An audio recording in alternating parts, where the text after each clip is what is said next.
all right, let's just get started, okay?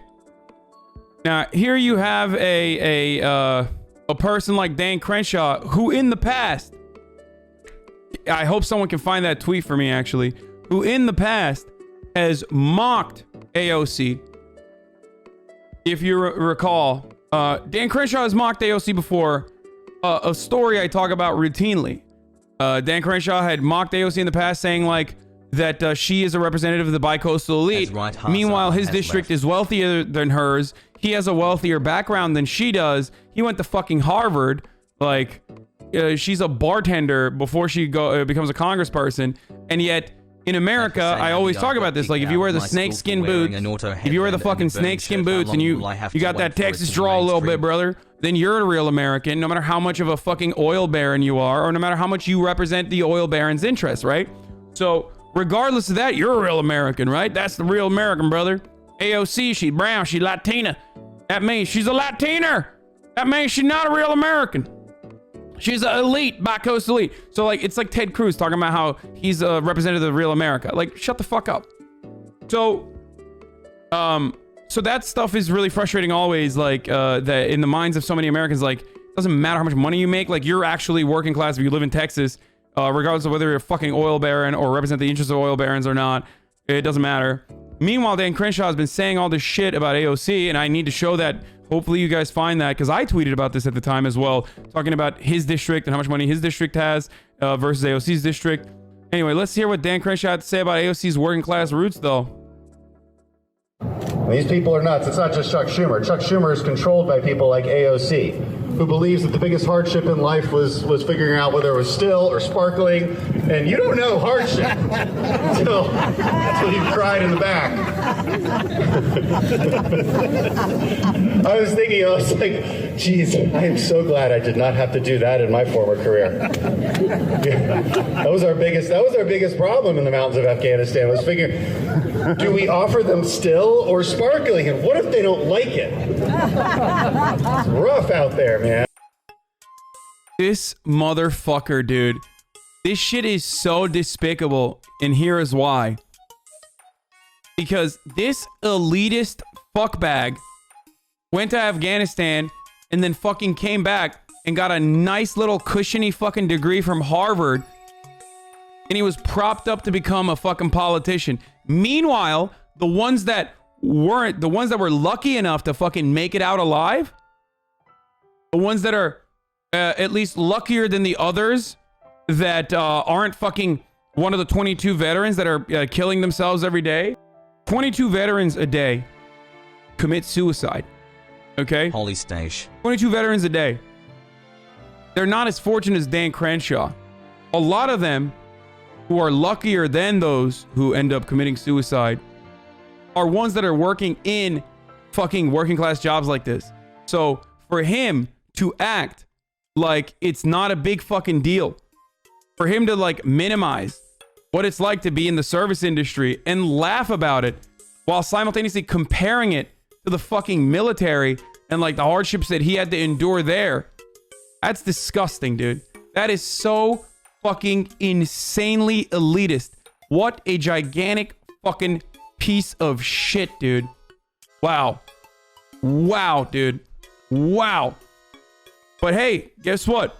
As soon as you fucking slap on the military title, doesn't matter. Doesn't matter. As soon as you slap on the fucking military title, he's like, well, I did such, such difficult things in Afghanistan. It's like, okay, great, dude. A real man doesn't fucking flex about that over and over again, while also putting others that are in worse positions than him down and making it seem like it's a laughable thing. All right? Stupid bitch. Fucking, just nothing triggers me as much as this. Yeah, careful. He will make you apologize on national TV. Yeah, I know. You can clip this and fucking send it to Dan Crenshaw so that he can cry on Fox News again about, some dipshit Twitch streamer that hurt his fucking feelings.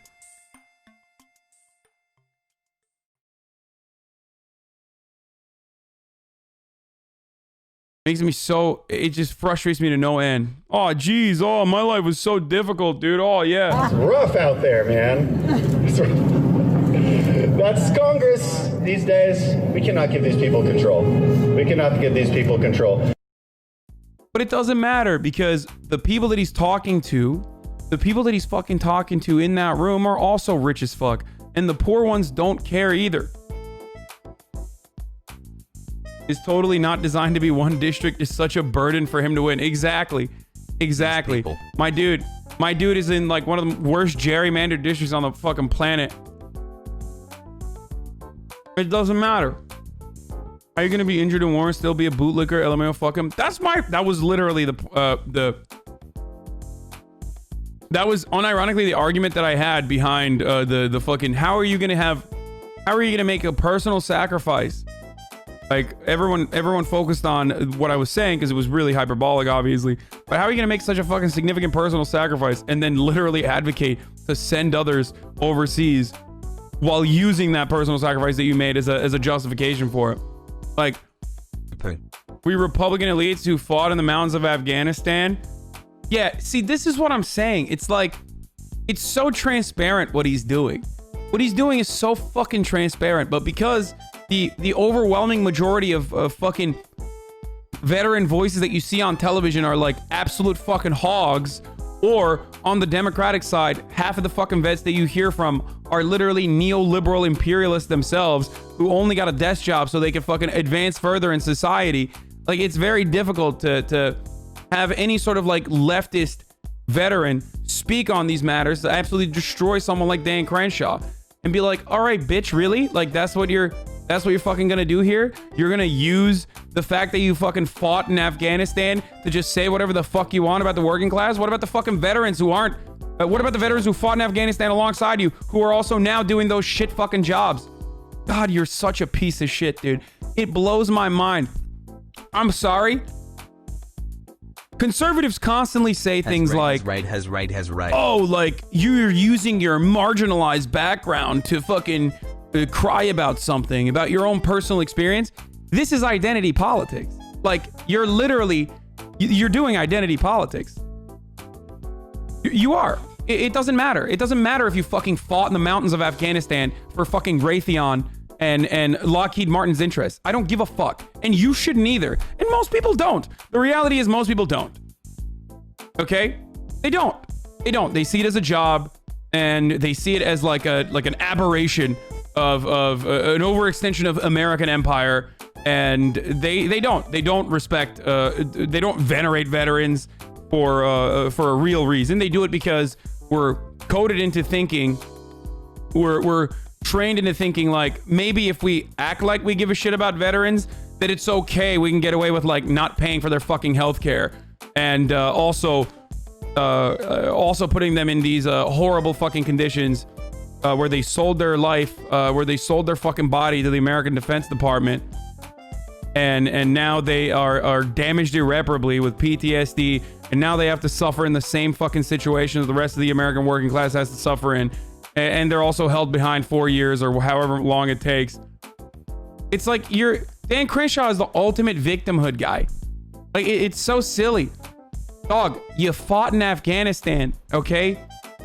Like, you're a fucking Navy SEAL. Why do you cry so much? It's so pathetic. I've never seen, I guess Navy SEALs, especially the ones that like can't shut the fuck up about their experiences, are notoriously the biggest fucking crybabies, so it does make sense. It's so stupid, dude. It's so stupid. Service does not guarantee respect, okay? Your actions do. Your personality, what you do with your background, what you do with your experience is what fucking matters ultimately. I don't give a fuck if you're a veteran or not. I don't give a fuck if you got like if you got an injury in war and you made a personal sacrifice or not. If you're using that personal sacrifice to fucking justify endless war, then you're not a good person and you don't deserve respect. And I'm sick and tired of fucking lying and trying to be polite and act like we actually have to fucking be on our tippy toes around veterans because the American government refuses to fucking treat them with the honesty and integrity of giving them treatment and you know, offer them actual options for their fucking futures after sending them off overseas to get blown to fucking bits and never give them the treatment that they said that they were going to give them. So we have to fucking act like, you know, oh, we're nice to the veterans. Like, shut the fuck up. I'm serious. It's so dumb. It's so fucking dumb. Like, you're a piece of shit. Like, you don't get to shield yourself over and over again by being like, oh, I'm a veteran. I don't give a fuck, dude. And I'm sick and tired of all the fucking people who act like. Why won't this alert go away? Sharing is for commies. Yeah, if they cared about injured veterans, they wouldn't you know, make an effort to fucking keep producing new ones. Thanks for being the leftist head I've needed for so long and keeping me also sane in quarantine. the hilarious part about it is, like, have you met fucking veterans? Like, I mean, there's plenty of them in here in this community. They'll be the first to tell you that there's some fucking shitlords. Hassle. Okay, like what you think the fucking chud ass of hog ass fucking Republican ass veterans like the other leftist veterans? No. Sick. By the way, it's not even just the veterans too. We need to offer these security, the protection to all Americans. Okay, that's the other part of it. It's like people shouldn't have to sell their body to the American Defense Department so that they can have like one form of upward social mobility or a job that they consider to be more fulfilling than others. This is a great take by Felix.